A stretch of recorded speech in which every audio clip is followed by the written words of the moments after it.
नमस्कार दोस्तों, आज फिर से आपका एक नए वीडियो में स्वागत है। मैंने आज क्लास 10th के कुछ इम्पोर्टेंट क्वेश्चन लिए हैं जो कि एग्जामिनेशन में 2 या 3 नंबर का पूछता है।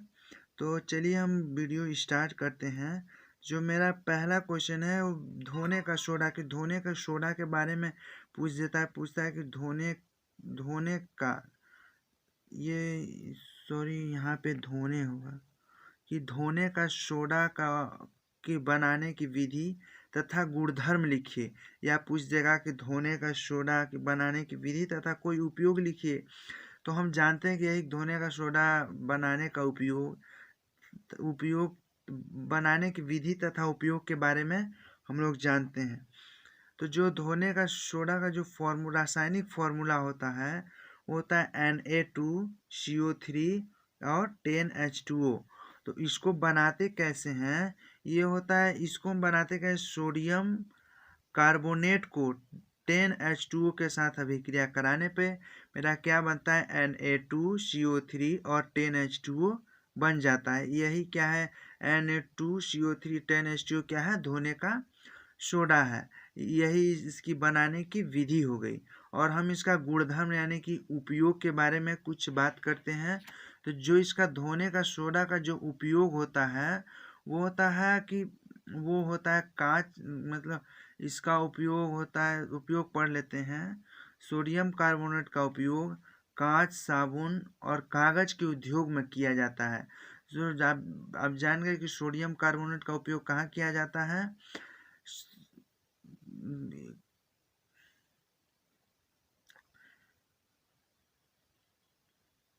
तो चलिए हम इसके उपयोग के बारे में पढ़ते हैं। सोडियम कार्बोनेट का उपयोग यानी धोने का सोडा का उपयोग कहाँ कहाँ होता है। तो धोने का सोडा का उपयोग होता है कांच, साबुन एवं कागज के निर्माण में होता है। सोडियम कार्बोनेट का उपयोग कांच, साबुन और कागज के निर्माण में होता है।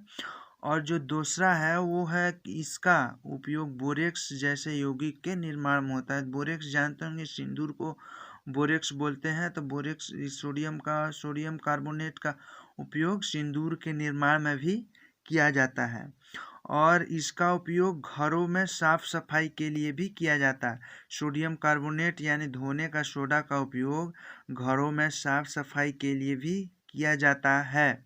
और जो चौथा इसका उपयोग है वो है कि सोडियम कार्बोनेट का उपयोग जल की स्थायी कठोरता को हटाने के लिए भी इसका उपयोग किया जाता है। तो एग्जामिनेशन में 2 नंबर या फिर 3 नंबर तक का ही पूछता है, या फिर 5 नंबर का भी पूछ सकता है। तो जैसे पूछे उसके हिसाब से आप 2 लाइन 4 लाइन, अगर 5 नंबर का पूछे तो आपको चारों उपयोग और ये लिख देना है इसका समीकरण, और इसका जो डिफिनेशन हो जाएगा, धोने का सोडा बनाने का डिफिनेशन लिखिए। तो आप क्या लिखेंगे कि सोडियम कार्बोनेट को 10H2O के साथ अभिक्रिया कराने पर मेरा धोने का सोडा प्राप्त होता है। बस आप इस समीकरण अगर याद है तो उसको आप इसका डिफिनेशन लिख सकते हैं। अगर 5 नंबर का पूछे तो मैंने आपको जितना बताया आप पूरा लिख सकते हैं। अगर 2 नंबर का पूछता है तो ये जो इसका समीकरण है उसको और 1 या 2 उपयोग लिख दीजिए, आपको 2 या 3 नंबर मिल जाएगा। तो चलिए आगे हम चलते हैं। आगे मेरा क्या है, आगे है प्लास्टर ऑफ पेरिस। तो आप इसका नाम सुनकर के ही समझ गए होंगे कि प्लास्टर ऑफ पेरिस क्या होता है। प्लास्टर जानते हैं, जब भी हड्डियां टूटती हैं तो उसको जोड़ने के लिए उपयोग किया जाता है। तो प्लास्टर ऑफ पेरिस का जो फॉर्मूला क्या होता है, CaSO4 हाफ H2O। तो इसका निर्माण कैसे होता है प्लास्टर ऑफ पेरिस का, CuSO4 में हाफ H2O डाल देंगे तो ये दोनों अभिक्रिया करके CaSO4 हाफ H2O का निर्माण करता है। इसे बोलते हैं प्लास्टर ऑफ पेरिस। तो इसका जो उपयोग होता है, हम इसके उपयोग के बारे में चर्चा करते हैं। इसका उपयोग भी एग्जाम में पूछता है। तो चलिए आगे इसके उपयोग की ओर चलते हैं। तो जो प्लास्टर ऑफ पेरिस का जो उपयोग है वो है, पहला है इसका उपयोग सजावट का सामान बनाने के लिए किया जाता है। यानी इसका उपयोग जो भी सजावट, घरों की सजावट करने के लिए जो भी सामान बनाया जाता है उसका उपयोग इसमें किया जाता है। और जो सेकंड है, इसका उपयोग खिलौने बनाने में भी किया जाता है। और जो प्लास्टर ऑफ पेरिस है, इसका उपयोग खिलौने बनाने में भी किया जाता है। और जो थर्ड है, इसका उपयोग घरों में चिकनाई बनाने के लिए किया जाता है। और जो प्लास्टर ऑफ पेरिस का उपयोग घरों में चिकनाई को बढ़ाने के लिए भी किया जाता है। और जो फोर्थ है, इसका उपयोग टूटी हड्डियों को जोड़ने के लिए भी किया जाता है। तो आपको सबसे पहले बताया था प्लास्टर ऑफ पेरिस का उपयोग टूटी हुई हड्डियों को जोड़ने के लिए भी उपयोग किया जाता है। तो आप जब भी एग्जामिनेशन में जितने नंबर का पूछे उसके हिसाब से आप लिख सकते हैं। तो चलिए आगे चलते हैं। आगे क्या है मेरा, आगे है बेकिंग सोडा। तो बेकिंग सोडा का जो रासायनिक फार्मूला होता है वो होता है NaHCO3 और इसका रासायनिक नाम सोडियम हाइड्रोजन कार्बोनेट होता है। तो इसमें बेकिंग सोडा का जो पूछेगा उसका क्वेश्चन क्या होगा कि बेकिंग सोडा बनाने की विधि तथा गुणधर्म लिखिए, गुणधर्म या फिर उपयोग लिखिए। तो बेकिंग सोडा बनाने की जो विधि है, क्या समीकरण है, NaCl plus CO2 plus H2O plus NH3। इन चारों का जब भी रिएक्शन कराएंगे तो प्राप्त होता है में NH4Cl प्लस NaHCO3। तो यही क्या होता है, यह जो बेकिंग सोडा का बेकिंग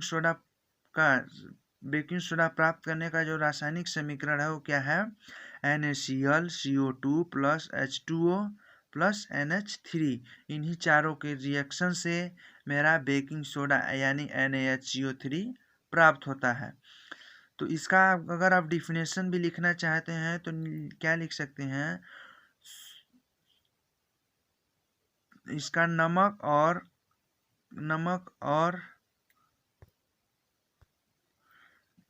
को हम लोग क्या बोलते हैं, सोडियम क्लोराइड और कार्बन डाइऑक्साइड तथा जल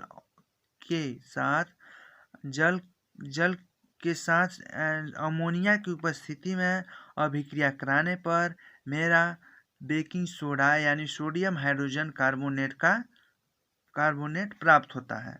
तो इसका डिफिनेशन आप अपने से भी लिख सकते हैं, हमने बताया आप उसको लिख सकते हैं। तो इसका चलिए इसके उपयोग के बारे में चलते हैं कि सोडियम की बेकिंग सोडा का उपयोग कहाँ होता है। तो बेकिंग सोडा का उपयोग रसोई घरों में पकौड़े बनाने के लिए किया जाता है। तो बेकिंग सोडा का उपयोग घरों में पकौड़े बनाने के लिए किया जाता है, ये तो हो गया पहला उपयोग। और जो दूसरा उपयोग है बोला, इसका उपयोग खाने को जल्दी बनाने में भी किया जाता है। जो बेकिंग सोडा का उपयोग कभी कभी खाने को जल्दी से बनाने के लिए भी किया जाता है।